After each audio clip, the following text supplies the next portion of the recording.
Odejimjim nke na iyi sketi aligwenu pọpọ ọ gịnị na-eme o? Ibe na-anaghị ekwe omume mee emeri ibe ike. Gịnị mere? Ka nri tuo m ka unu nụrụba akụkọ.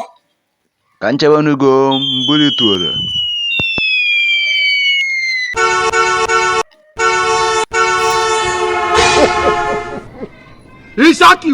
Ka m bịa m ndị Igbo, kedu na onye mere anyị ibe a? Kedu onye mere anyị ibe a? Ọkwa atụ eze na Ukpo ka Muhammadu Buhari rigotebere n'ọchịchị. Atụ eze na Ukpo mepee ọnụ ya were gwa anyị na Buhari chibe ọchịchị chichaa na onye ọzọ ji enye ọchịchị ji abụ onye Igbo. Like somebody like Buhari, after another 4 years, 8 years in presidency, we give Igbos power. Nobody else will do that. Only Buhari. Oh, where's the power here? Can Buhari? Oh, Buhari will give us power. We transfer the presidency to Iboma because he has conscience. He takes a decision. It doesn't bother who you are, where you come from. Yeah, Mr. President, I'm very happy. Somebody like Umeha is a young man who fears God, who think about the poor like yourself. Give him power to lead Igbo people and Nigeria as a whole. I'm very grateful. I salute you, Mr. President. Thank you. Kedu onye mere anyị ibe a? Ọya ka atụ eze na Ukpo mepekwara ọnụ ya, kwubiokwa ọnụ ya. Kedu onye mere anyị ibe a? Ne ndị igwe be anyị ka e kwuru na Atiku na-abịa Ọka. Ndị igwe be anyị ju n'airport ka eje nabata Atiku pajewalucha Ọka.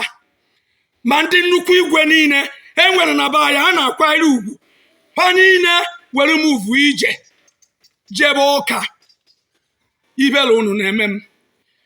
Mana Peter Obi o jebere Kano na be Emia n'ugwu Awụsa ruo ebe ahụ Emia nọ na biye.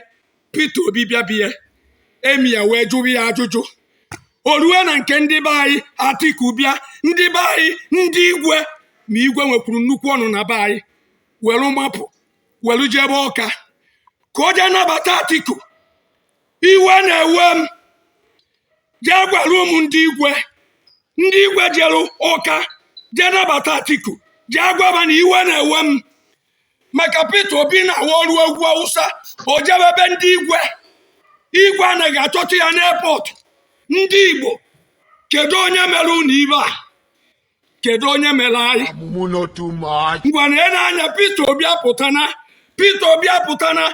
ndị Igbo ndị nwere ọnụ na-ekwukwa na eji atụ iri ndị Awụsa. Ndị Igbo ka njọ unu ajụjụ, unu ama mkpamkpa Atiku mkparụ ndị Igbo be anyị?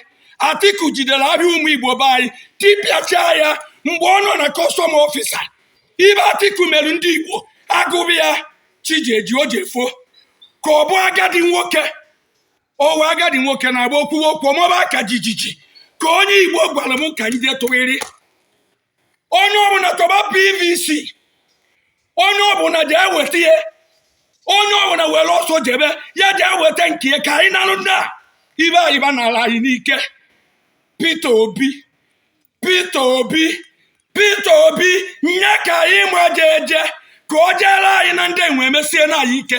Onye Igbo ọbụla bidiri si ka atụghịrị Atiku ma ọ ka atụghịrị Tinubu, o zutekata ibe ike n'ụzọ.